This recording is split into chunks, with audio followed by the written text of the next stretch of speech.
room 26 kiddos. I had somebody in the room just now, so I had to put my mask on. So my mask is on, but now that I'm by myself, I'm going to take it off. And we're going to continue reading The One and Only Ivan. We're on section 6. There's lots of little chapters, so I've kind of broken it into sections. So right now we're going to read the chapter called The Art Lesson. But last we left off, a new animal came to the Big Top strip mall. Do y'all remember who it was? It was an elephant. It was a baby elephant, and Stella's taking care of her. Do you remember her name? Her name was Ruby. So that is a new animal there. It's a baby elephant. Her name is Ruby. And they've just put up a sign on the billboard saying to advertise, because Mack seems to think that people like to come visit baby animals. He might be right. When babies are born at zoos, the baby animals are born, they do carry a big deal. So now we're on art lesson. Ruby asks a lot of questions. She says, Ivan, why is your tummy so big? And have you ever seen a green giraffe? And can you get me one of those pink clouds that humans are eating? When Ruby asks, what is that on your wall? I explain that it's a jungle. She says the flowers have no scent, and the waterfall has no water, and the trees have no roots. I am aware of that, I say. It's art, a picture made with paint. Do you know how to make art? Ruby asks. Yes, I do, I say, and I puff up my chest just a little. I've always been an artist. I love drawing. Why do you love it? Ruby asks. I pause. I've never talked to anyone about this before. Well, when I'm drawing a picture, I feel quiet inside. Ruby frowns. Quiet is boring. Not always. Ruby scratches the back of her neck with her trunk.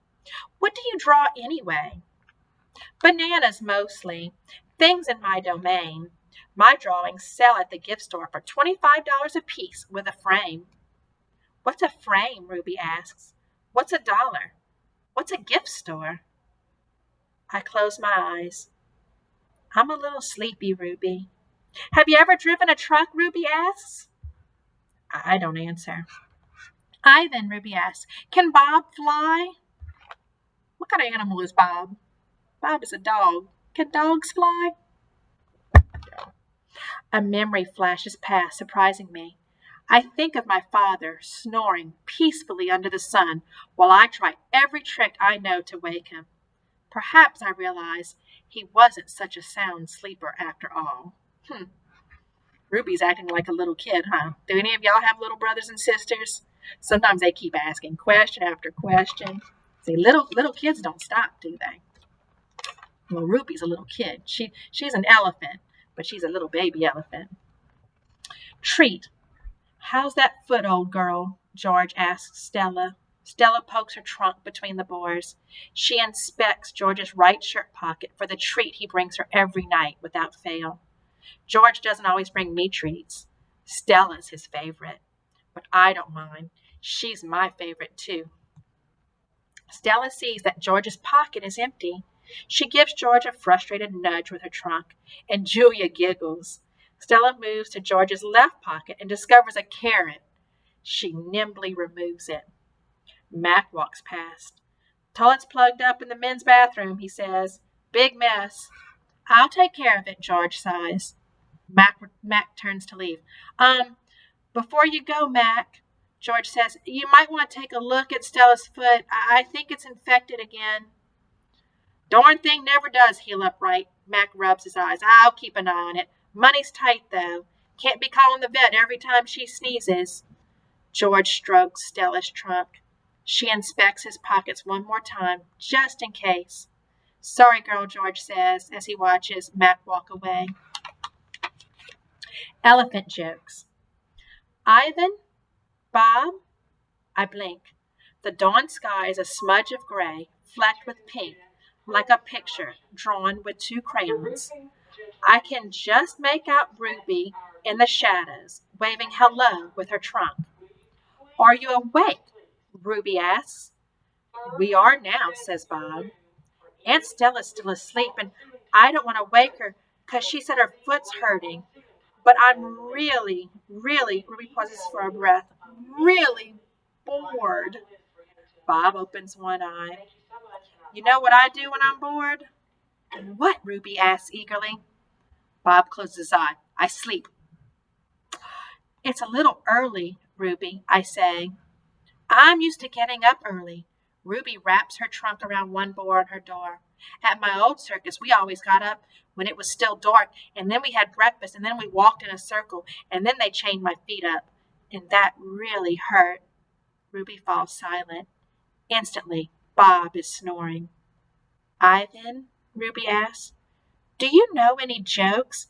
I especially like jokes about elephants. Um, well, let me see. I heard Mack tell one once. I yawn.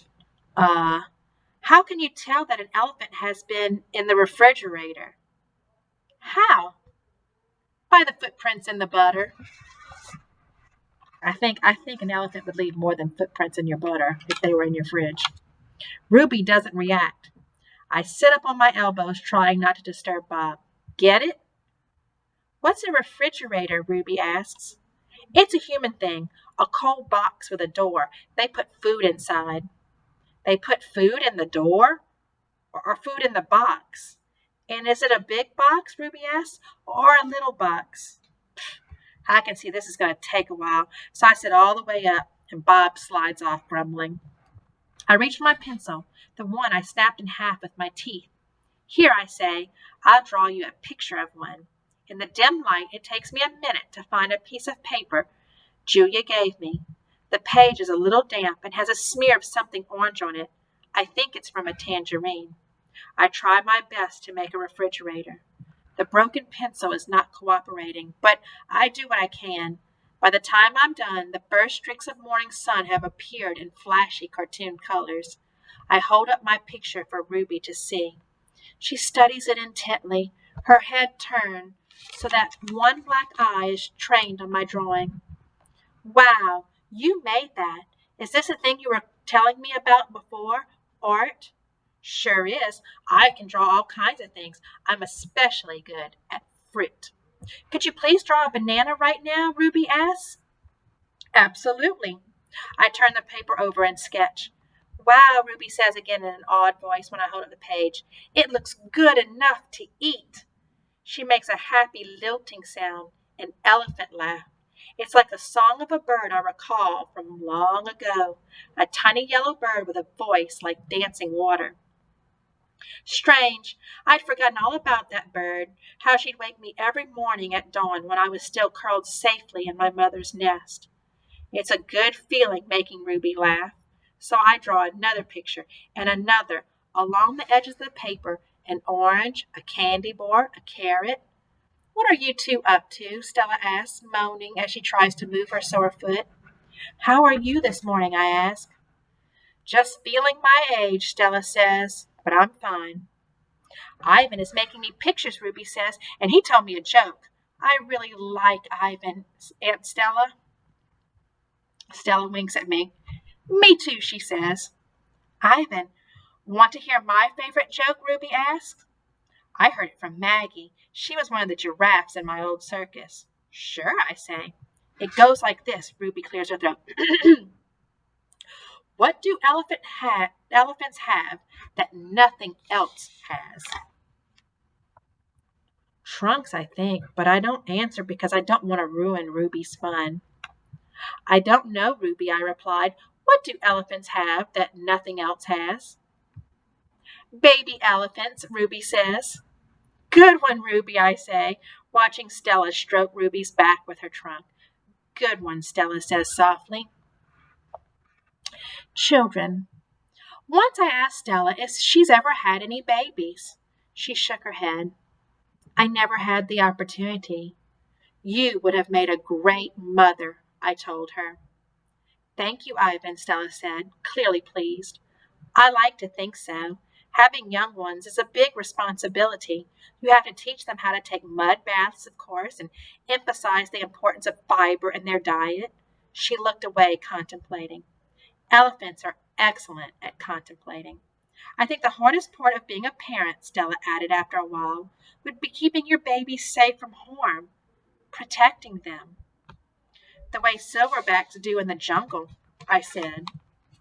Exactly, Stella nodded. You would have been good at protecting too, I said confidently. I'm not so sure, Stella said, gazing at the iron bars surrounding her. I'm not so sure at all.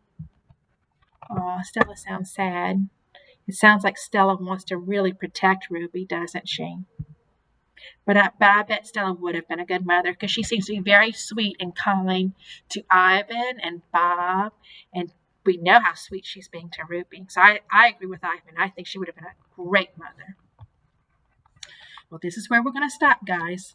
And we'll start reading some more of this book next week. But that finishes section 6 of The One and Only Ivan. I hope you're enjoying it. It has some tender moments that make you kind of feel like you want to cry, huh? But it also has some really, really, really, really, really sweet moments, too. I hope you're enjoying it. Bye, guys. Have a good week.